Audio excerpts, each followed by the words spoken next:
Buenas tardes con todos, bienvenidos a otro capítulo más de Enfoque de Familia a través de la Coordinadora Republicana. En esta oportunidad tenemos a un entrevistado sumamente particular. Él es el magistrado, ex magistrado supremo, Ángel Romero Díaz, ex magistrado supremo de la República, ha sido juez de paz, juez de Lima, juez superior de sala de Lima, presidente de la Corte Superior de Lima. Después de eso ha sido magistrado supremo. Es profesor universitario, magíster en Derecho, con doctorado concluido, con estudios en España y Francia. Recientemente cesado por haber concluido la carrera judicial, obviamente con los máximos galardones de la Corte de la República. Bienvenido, doctor Ángel Romero, a este humilde espacio que lo recibe Enfoque de Familia. Gracias, Andrés, por la invitación y por la introducción que has hecho con referencia a mi persona. Sí, efectivamente, el 4 de abril pasado cumplí 70 años de edad y con ello se generó el cese de mi vida en el ámbito del Poder Judicial.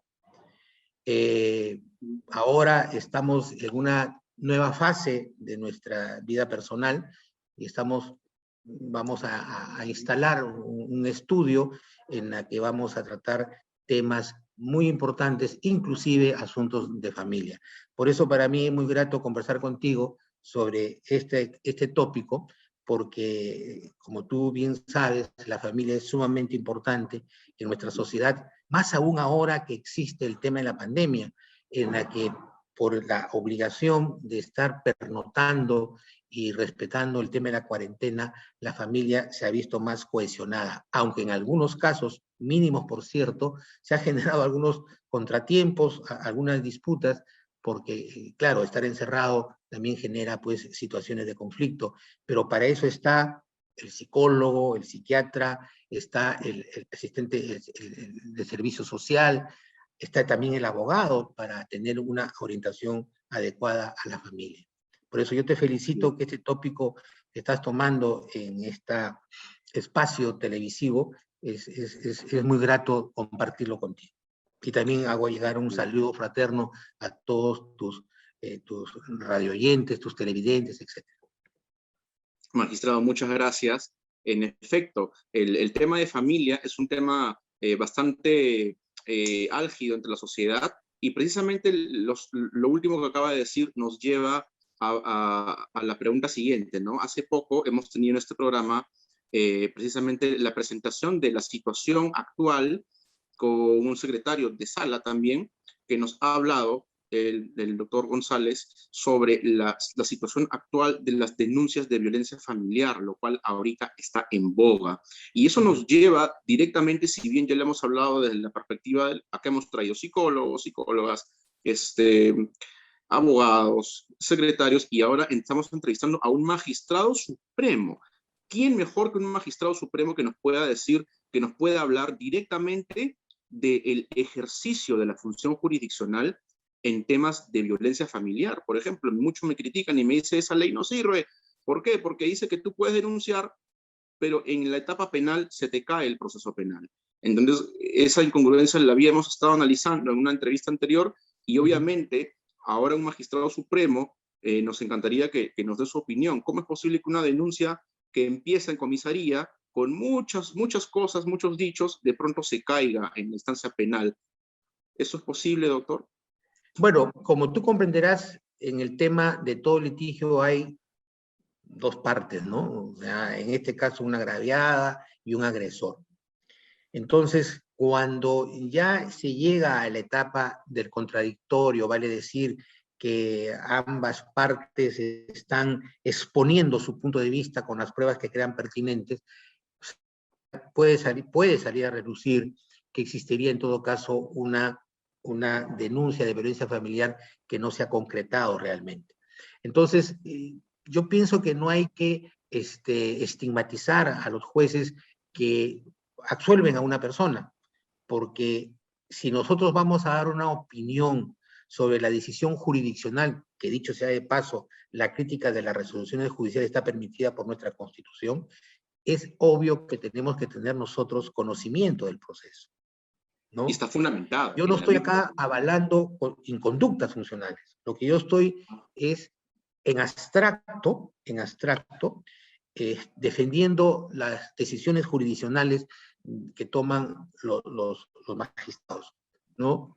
Hasta que no se demuestre que existe una inconducta funcional, no se puede, vuelvo a repetir, estigmatizar a un magistrado que tenga, ¿no?, un desarrollo jurisdiccional deleznable, ¿no? Por eso hay que partir de la premisa, de que el quehacer jurisdiccional está total y absolutamente enmarcado de los parámetros de legalidad, de tipicidad, de todo aquello que significa la realidad o la realización, mejor dicho, de un debido proceso, ¿no? Así es. Esta opinión que usted nos está dando, doctor, es muy importante porque la típica, hay que pensar las cosas como son. El pueblo siempre va a pedir justicia, la gente siempre va a pedir justicia, pero no caigamos, y esto es un mensaje directamente para la sociedad, no caigamos en el facilismo de que me accidento y si llega tarde el bombero, la culpa es del bombero. Si llega tarde el policía, la culpa es del policía. Si llega tarde mi abogado, la culpa es del abogado. Si llega tarde la denuncia al juzgado, la culpa es del juez. Si el juzgado, porque hay un dicho también entre los abogados litigantes de forma particular que dice, ¿no? El cliente que gana un juicio no agradece al abogado. El cliente que gana un juicio con tu patrocinio, lo que piensa es que siempre tuvo la razón, ¿no? Hay gente que piensa que el solo hecho de presentar la denuncia legitima a que funcione como si estuviéramos en un cuento de hadas, la justicia. Y la justicia desgraciadamente no es así. Y no por eso se tiene que estigmatizar necesariamente a los operadores de justicia,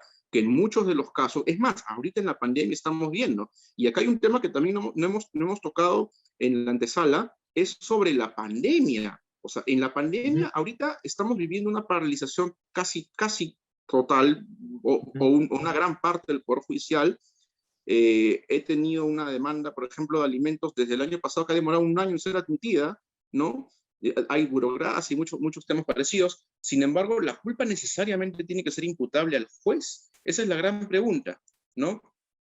¿Por qué las personas tienden a satanizar, a poner en la palestra las cualidades personales de un particular, en este caso un juez, cuando es un sistema que está colapsado? Y ojo, desde aquí sería bueno que lo conversemos también. Se viene una etapa ahorita estamos en una etapa de pandemia, con todo paralizado.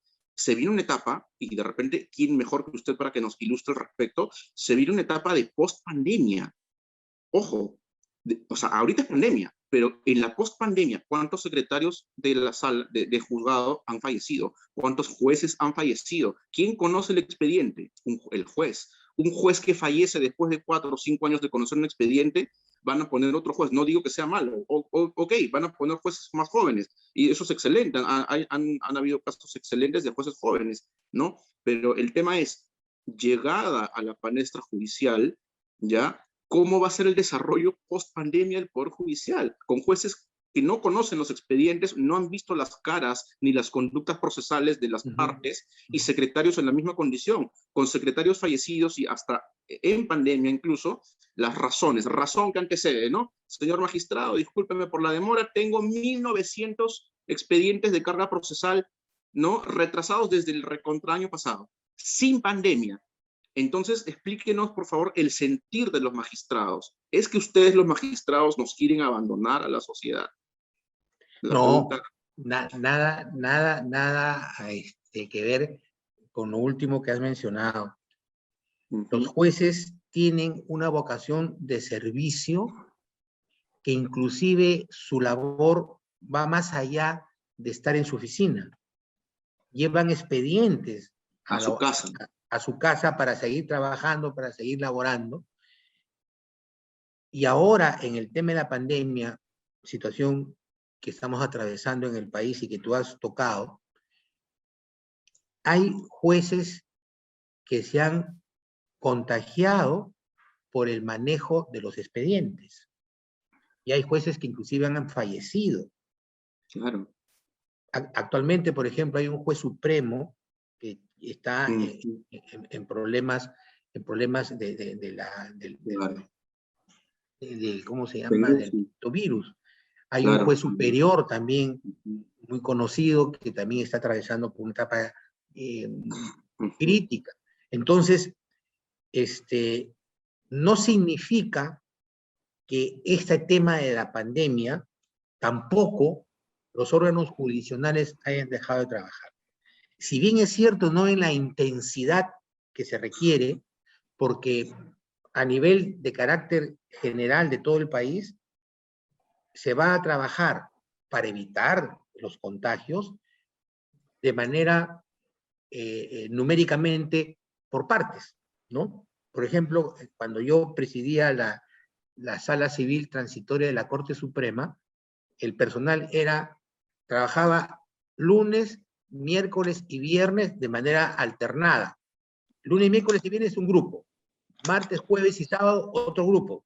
Y ojo, con un horario limitado hasta las 2 de la tarde. Entonces, pero nosotros nos hemos esforzado, y doy fe de ello, y estoy seguro que actualmente también es así, nos hemos esforzado para que los procesos sigan avanzando. Que es lo que la gente quiere, Que es lo obviamente. que la gente quiere, y nosotros hemos comprendido ese detalle de la Corte Suprema de la República, en la cual nos organizamos de tal manera que los expedientes nos llevaban a nuestros hogares, nosotros los estudiábamos y luego por Zoom ya hacíamos las reuniones virtuales para poder votar y seguir avanzando. Abrimos la mesa de partes virtual de la sala e inclusive pusimos a disposición de los abogados una suerte los abogados estaban muy preocupados por sus expedientes. Entonces Todo. señalamos un día a la semana para que los abogados se unan de manera virtual y de manera conjunta, la sala los atendía, ¿no? Entonces, eso ayudó mucho porque encontrábamos expedientes que estaban atrasados, expedientes que había que hacer fecha, en fin, y eso ayudó muchísimo y los abogados, entiendo, están muy agradecidos porque creo que fue la primera sala en el ámbito civil de generar entrevistas con los jueces, con los abogados, ¿no? Y esto ha sido sin que la presidencia emita una directiva, nada, eso ha sido de... No, después ya vinieron las directivas, ¿no? Pero fue una iniciativa de la sala, ¿no? Ujú. Entonces, con este comentario, con esto que hemos estado comentando, yo quiero que se desarraigue de la población, porque a veces, o cuando viene una persona y me dice, no, que los médicos son genocidas, por el amor de Dios, no, entonces en ese criterio, todos los profesionales, pues, no ejercemos la labor, ¿no? Es que se quite del ideario o el egregor, la mentalidad de ciertas personas de decir que si algo no funciona es por culpa de tal o cual persona y que por culpa de tal o cual persona todos son iguales, ¿no? La generalización es lo peor que se puede hacer, sobre todo cuando la población lo primero que tiene que entender es plantear el problema. Ok, desde el punto de vista de los magistrados no solamente están arriesgando su propia salud, están arriesgando su vida. O sea, el llevarte un expediente fuera del juzgado es un riesgo, pero por todos lados. Y los magistrados lo están haciendo de mutuo propio, lo están haciendo aún a costa de, ¿no? Entonces, el tema puntual es, respecto de las actuaciones o de las condiciones externas, ¿no? De repente la falta del presupuesto del Poder Judicial, o de repente algunos errores en la gestión del mismo Poder Judicial, todo lo que se pueda llamar logísticamente, esto interfiere en la labor jurisdiccional propiamente dicha, la función de ejercer justicia, ¿no? Puede haber Mira, aquí sesgos. Mira, en lo que se refiere al tema del presupuesto, efectivamente hay un tema de falta de atención por parte del Ejecutivo, pero creo que eso no es, digamos, un impedimento para que haya proactividad por parte de los jueces y de los empleados administrativos y jurisdiccionales del Poder Judicial. Ahí tiene que haber imaginación, mucha imaginación para poder sortear esos obstáculos que de manera externa se nos puede dar, ¿no? Por ejemplo, nosotros tenemos una elevada carga procesal, o sea, eso es innegable, agudizado ahora por el tema de la pandemia, ¿no? Entonces, eso, hay expedientes que no pueden venir, pues, en casación a la Sala Suprema porque no hay el medio adecuado, no existe, pues, el ómnibus, la persona encargada de traer los expedientes, en fin, cuando son de provincias, ¿verdad? El courier no funciona, en fin. Claro que eso también se ha solucionado en buena parte con el sistema de los expedientes electrónicos, ¿no? En la cual existe un mecanismo de ayuda a efectos de que ya no se requiera tener un traslado hacia los órganos jurisdiccionales, sino vía virtual se pueden iniciar las demandas, ¿no? Y eso Entonces, de iniciativa propia de los mismos magistrados, los mismos judiciales. así es, ¿no? Así es. Entonces, creo que hay que tener imaginación para solucionar estos problemas, ¿no? La oralidad en el ámbito civil también es un tema que está ayudando a solucionar el problema del embalse de los procesos que no se solucionan a tiempo, ¿no? Ahí yo advierto que el doctor Héctor Lama es la persona que está dinamizando este sistema de la oralidad y del expediente electrónico con muchos beneficios, ¿no? Si bien es cierto que se viene sectorizando el tema del expediente judicial electrónico, porque empezó en el área comercial, después ha empezado en el área laboral, en fin. Pero acá lo importante es el tema de la proactividad, de la imaginación, ¿no? A efectos de no esperarnos sentados que venga el Ejecutivo y nos dé el presupuesto que con toda justicia nosotros reclamamos año a año. Pero si eso no viene, tenemos que continuar trabajando porque para eso estamos nosotros trabajando en el Poder Judicial, ¿no? Para dinamizar la administración de justicia. Bueno, estoy hablando en primera persona como si yo continuase en el Poder Judicial, pero estoy trasladando... Su cese ha sido el mes pasado también, no estamos muy lejos de haber dejado. Sí, bueno, ha sido el 4 de abril del mes pasado, es un tema reciente y quizás por eso sea muy de mí en estos momentos hablar. Es que aparte también ha sido una vida entregada. Y algo que me preguntan mucho también es sobre la parcialidad de los jueces, más ya referido, o sea, se entiende las complicaciones logísticas, las complicaciones presupuestarias, ¿no?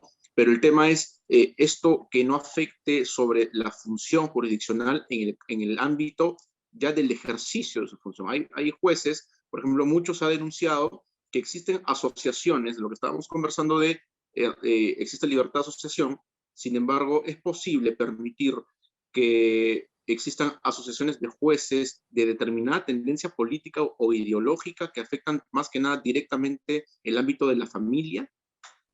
Bueno, lamentablemente, a mi criterio, obviamente la Constitución garantiza que todos podamos reunirnos en asociaciones, pero cuando se trata de una institución es óptimo de que exista una sola asociación. Y la asociación que está, digamos, escrito en blanco y negro en la Ley Orgánica del Poder Judicial es la denominada Asociación Nacional de Magistrados del Perú, ¿no? Yo fui presidente de la asociación en el año 91 y me tocó enfrentarme en ese momento a Fujimori porque en el 92, que también fui presidente de la Asociación Nacional de Magistrados, hubo el autogolpe que trajo a colación el cese de muchos jueces y la intervención propia del Poder Judicial y del Ministerio Público. Entonces, hay efectivamente asociación de juezas mujeres. O sea, ¿qué necesidad hay que haya asociación de juezas mujeres? Después hay una asociación de jueces por la justicia y la democracia.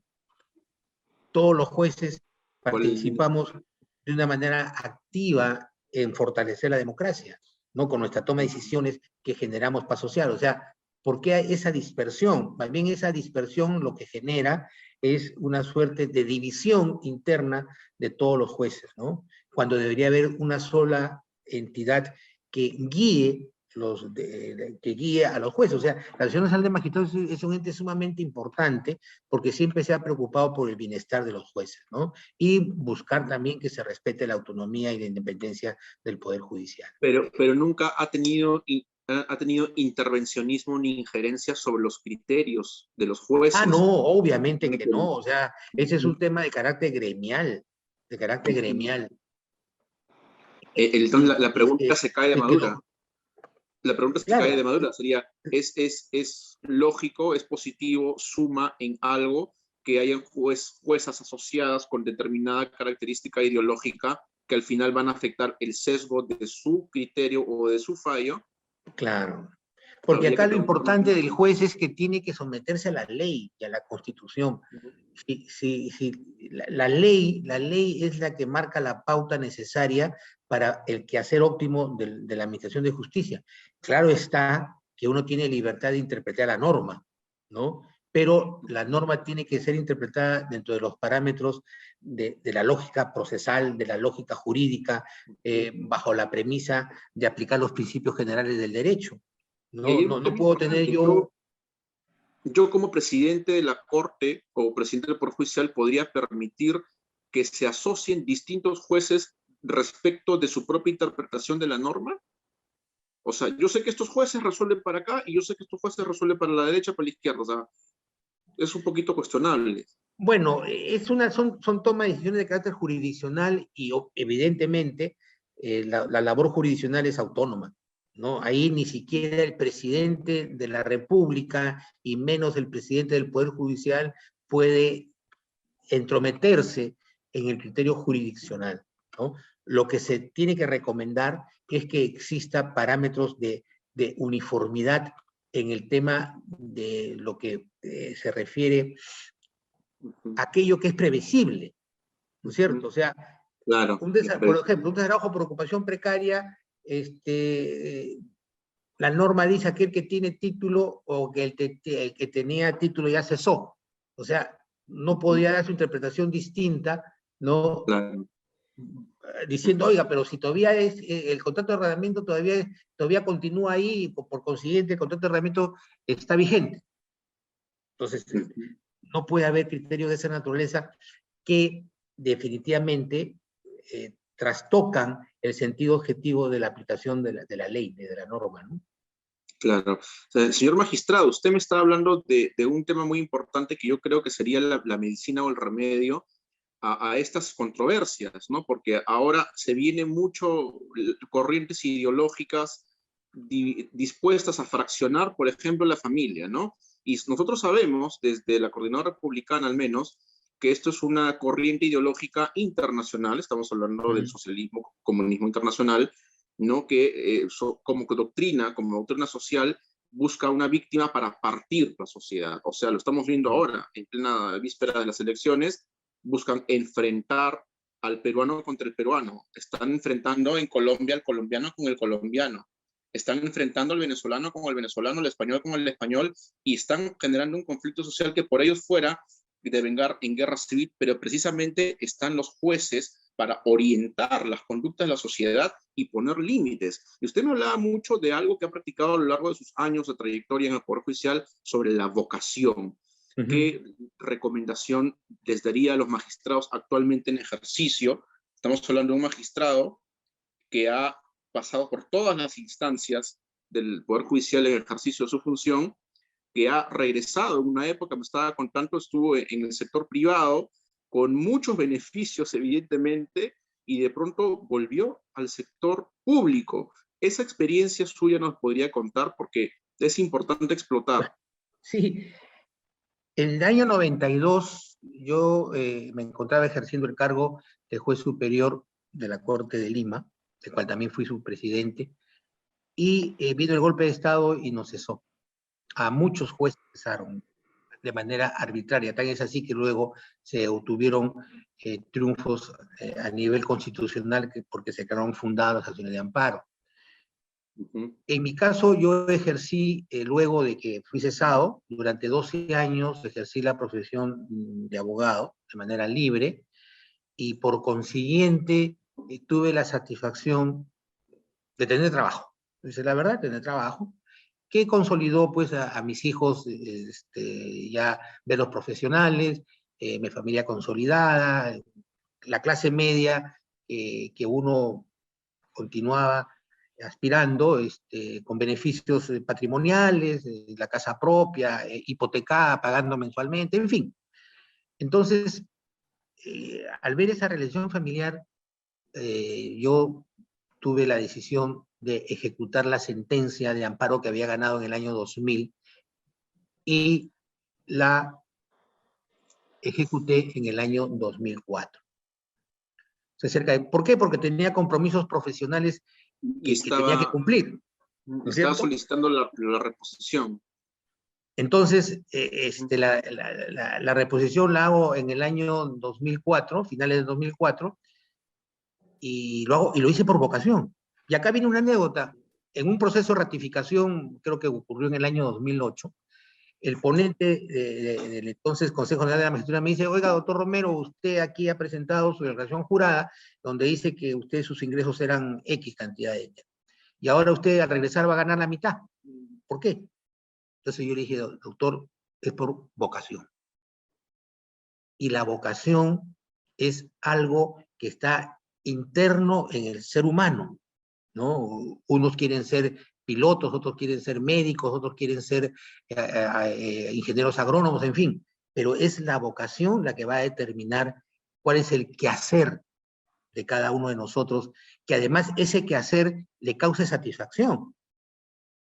Porque esto ya lo cuento a título personal, porque para mí, por ejemplo, determinar el derecho que le corresponde a una persona me causa satisfacción, porque estoy resolviendo un conflicto de intereses en la cual a su vez estoy generando paz social. Entonces, el juez, con esa vocación, tiene que continuar resolviendo esos conflictos, porque a más vocación, más entrega a respetar la ley, a respetar la Constitución y obviamente a estar satisfecho con la labor que uno despliega, ¿no?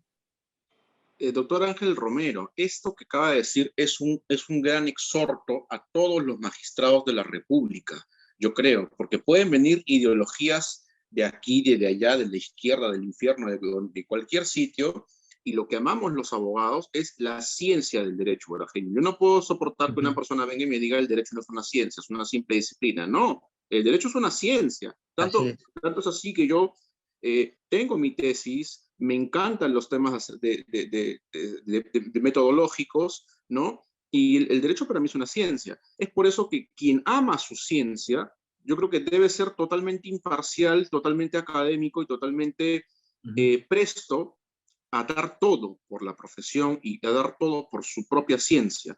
Yo creo que sería el mayor ejemplo, el mayor exhorto que se le puede dar a los magistrados de la República. Sí, ¿no, efectivamente, dada la experiencia que tengo, yo creo que el factor vocación es muy importante, porque aquí quien que no tiene vocación para realizar una determinada labor, no lo va a hacer bien. O sea, quien no tiene vocación para administrar justicia, lo va a hacer de manera amargada, ¿no? Vi una película hace poco en Netflix, de que pasaban el detalle de una jueza de familia, fíjate, una jueza de familia, ¿no? Que su esposo, sin hijos, ella dedicada a su quehacer jurisdiccional, una película inglesa. Y por su quehacer, el esposo quería el divorcio, quería separarse. Y llega un momento en que le dice: ¿sabes una cosa? Voy a tener una aventura. Y él se sorprende y se da cuenta: oye, ¿qué cosa te pasa? Que no sé cuánto, no sé. Hay una discusión. Y acá viene el tema en la cual yo también recomiendo que las situaciones personales deben quedar afuera cuando uno ingresa a su juzgado. Porque se ve que ella molesta, empieza a administrar justicia familiar y comete errores. Entonces, eso me dio efectivamente que pensar, ¿no? O sea, cuando uno ingresa a su oficina a las 8:30 de la mañana, ¿no es cierto? La mochila que viene cargada interna la tiene que dejar afuera. Y de manera en la cual, ejercitando su vocación, va a resolver el conflicto de intereses con total y absoluta parcialidad, sin apasionamiento y sin hacer daño a los litigantes, ¿no? Precisamente por eso es que mucho ahorita está en controversia el hecho de que hayan asociaciones de juezas feministas, cuando se sabe que el feminismo es un conjunto de ideas sin base científica, donde las premisas son muerte al macho, el niño varón, futuro violador. ese tipo de premisas que llegan a lo absurdo, que llegan, por ejemplo, en Argentina a posar desnudas mujeres, atentando en contra de su dignidad delante de una catedral, o lo que ha ocurrido acá en Perú, en la avenida Salaverry el año pasado, e incluso en plena pandemia, también creo que le llaman las destetadas, un tema así que bien se sacan la ropa, pintaron todo el frontis del Ministerio de Salud de verde, color que caracteriza el aborto, típico del aborto, ¿no? Sabemos que es un delito, ¿no? Y de pronto no pasó nada, no hubo ninguna denunciada, ¿no? Precisamente es insoportable muchas veces que existan magistrados, mujeres, que se adhieran a esas doctrinas, Bueno, porque tienen personas y me dicen, por ejemplo, no hay nada peor que te reciba un juez o una jueza que te va a resolver, que reciba un caso de divorcio, una audiencia de divorcio, cuando se acaba de pelear con el esposo o el esposo en la casa, ¿no? Es por eso que es importante lo de la mochila y también lo de la ideología, ¿no, magistrado? sí, efectivamente, por eso yo decía que, bueno, focalizaba el ejemplo de dejar todo, los problemas internos que tiene, pero también dejar de lado el tema ideológico, porque ahí, lamentablemente, cuando se utiliza el tema ideológico, viene la subjetividad para resolver el conflicto, ¿no? Y es una ¿No? subjetividad que ha trascendido, señor magistrado, Así es, al sí. plano legislativo. Está la ley 30364, que dice que en sus fundamentos, en su parte introductoria, la ley para prevenir y sancionar la violencia contra la mujer, los integrantes del grupo familiar, te dice claramente, existe una diferencia asimétrica injusta entre hombres y mujeres. Vamos a rellenar esa asimetría con la ley, ¿no?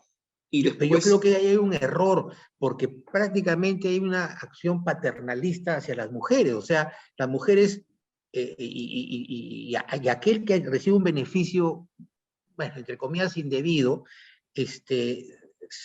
genera una cierta aplastamiento en su vocación de superación, ¿no? pero por supuesto, la norma de la cuota de género. Por ser mujer, a mí me van a preferir.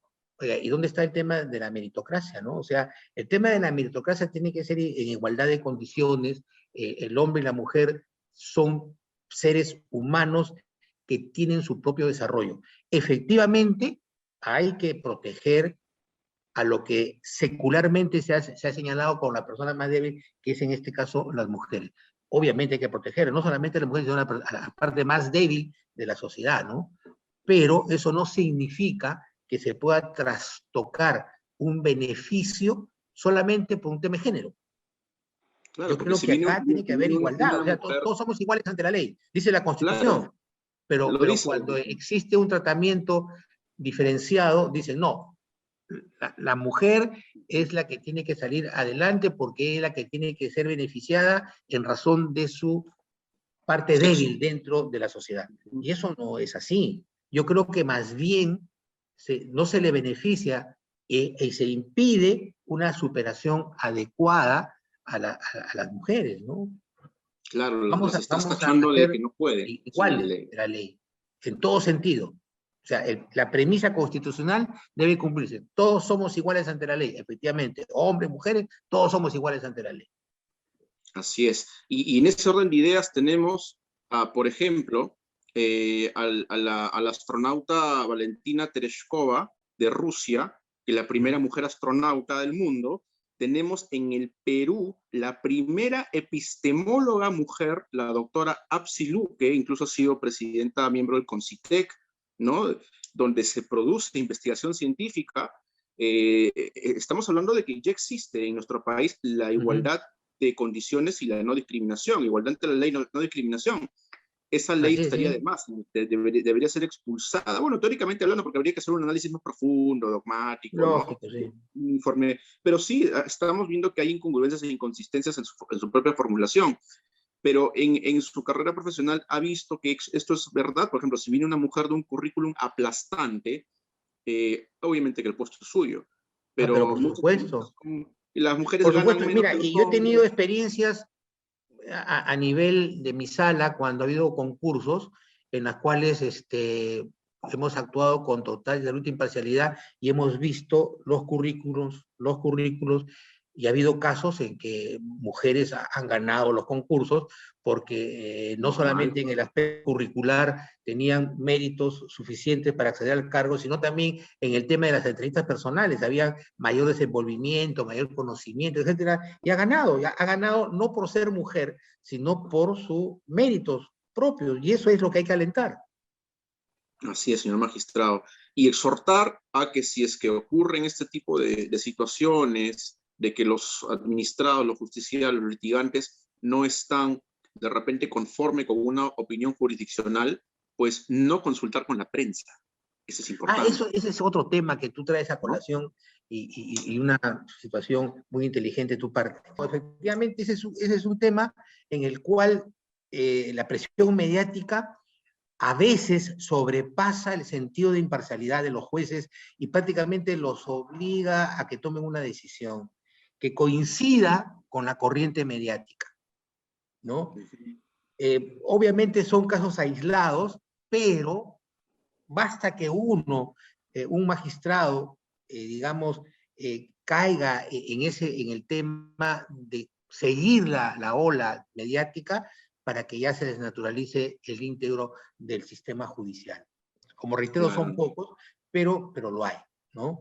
De todas Claro. maneras, siempre es bueno tener el sentido, y acá viene el sentido de la vocación, porque teniendo vocación, uno se pone una suerte de ropaje de hierro para protegerse de todo aquello que significa presión mediática, presión de los propios litigantes, presiones que van hasta el tema de carácter familiar y hasta presiones, ¿no?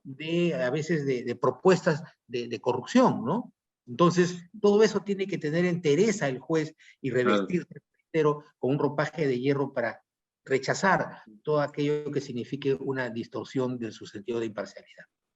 Señor magistrado de la Corte Suprema, usted nos ha ilustrado con palabras que no tienen valor, no se puede cuantificar, son sus años y años de experiencia.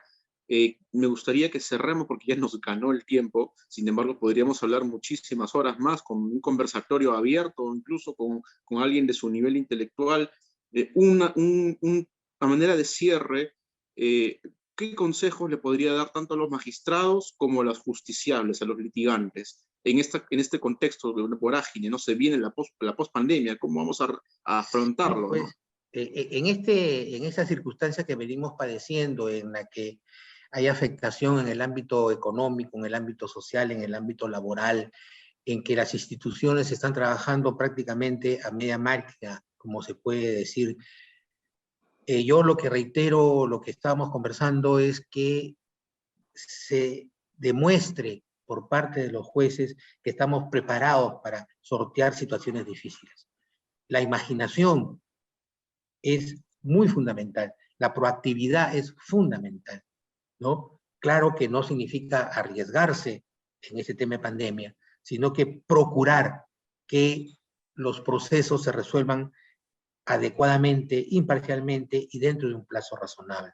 Eso es lo que quieren los litigantes. Los litigantes no desean, digamos, una sentencia de 100 hojas, ¿no? Lo que quiere el litigante es si su conflicto se resolvió o no se resolvió, ya sea a favor o en contra, pero tener la incertidumbre de manera permanente no es lo ideal, ¿no? Por eso reitero mi invocación, que siempre he dicho a los colegas que recién se estaban iniciando, que la vocación va a significar que ellos estén satisfechos con la labor que realicen y que cada vez que sentencien, la satisfacción va a ser doble, porque están cumpliendo con un papel también de otorgar tutela judicial efectiva, pero también generando paz social.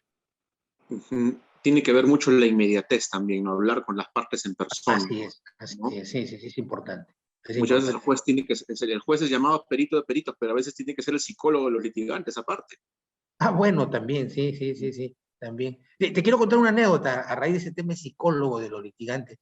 Cuando yo presidía la cuarta sala civil, escuché unos gritos de una persona, ¿no?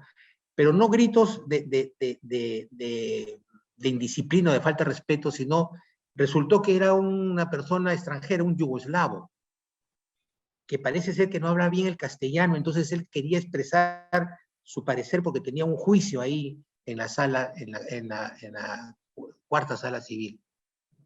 Entonces yo me acerco y le digo, señor, ¿qué pasa? Cálmese.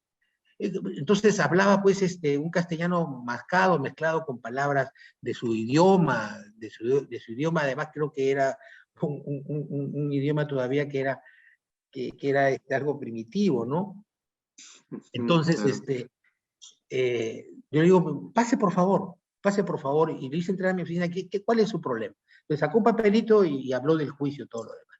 Pero seguía muy agitado. Le digo, cálmese, le digo, le invito un jugo de naranja. Entonces, mandé comprar un jugo de naranja, cerca del parque universitario, en aquella época se podía comprar jugo de naranja. Entonces, le traje, se sentó, se tranquilizó. Bueno, ¿cuál es su juicio? Este es el juicio. ¿Dónde está el expediente? Está acá. Ya. Entonces, le expliqué, hable usted con su abogado, le va a llegar una notificación, pero usted dígame, yo no le puedo decir qué es lo que tiene que hacer usted, sino vaya usted donde su abogado, que en unas horas le va a llegar una notificación, ¿no? Entonces se fue satisfecho todo, hablaría con su abogado, en fin. Y a la semana, mi asistente me dice, doctor, quiere hablar con usted el señor, este señor, yugoslavo, un apellido que no me acuerdo cómo se llama. Me dice, doctor, vengo a agradecerle, muchísimas gracias, y por favor, no voy a tomar a mal, pero yo estaba muy molesto porque no salían las cosas bien, pero hablé con usted y las cosas salieron bien. Hay algo, señor, no, estamos es una obligación nuestra, ¿no? Es una obligación nuestra. Servicio público. ¿No? Ahí estoy tranquilo. Doctor, ya no me invitan a jugo de naranja. Ya me invitan a jugo de naranja.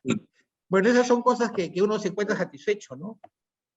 Claro, es que muchas veces es el interés está detrás de la posición. La posición es el litigio, pero el interés es, vengan ustedes, yo conocí una jueza, no puedo decir el nombre, me encantaría decir el nombre y decir el juzgado, pero no, los abogados se quedan afuera. Me votó así tal cual. Acá las dos partes, habló con los litigantes y los cuadró, los sentó a los dos y les dijo, oye, ¿por qué se están peleando? Tan jóvenes, veinteañeros, no sé, les hizo una terapia psicológica esta jueza, mi respeto para la magistrada del tanto juzgado, quisiera decirlo, no se puede, ¿no? Pero caramba, los sentó a los dos chicos y de pronto las ansias bajaron y se podía comenzar a resolver el problema en sí. Es por eso que los jueces, el juez que se llama el perito de peritos, tiene una función primordial en la estructura del Estado y de la estabilidad y la viabilidad de la República. Es por eso que agradecemos desde aquí su rol defensor de la estabilidad, de la viabilidad, del orden constitucional que, ojo, está tan penosamente amenazado en estas épocas. Estamos frente a la amenaza de la ruptura total del orden constitucional. Es por eso que le queremos agradecer, señor magistrado Ángel Romero, por su presencia aquí, por sus palabras, y esperemos volverlo a tener muy pronto con cualquier otra temática, porque acá hay una biblia de conocimientos en materia judicial. Gracias, Andrés, y un saludo fraterno a todos tus televidentes, y estoy seguro de que habrá la oportunidad de reencontrarnos nuevamente. Muchas gracias por tu invitación. Muchas gracias, señor magistrado. Hasta luego. Muchas gracias. Nos vemos. Hasta luego con todos. Hasta la próxima.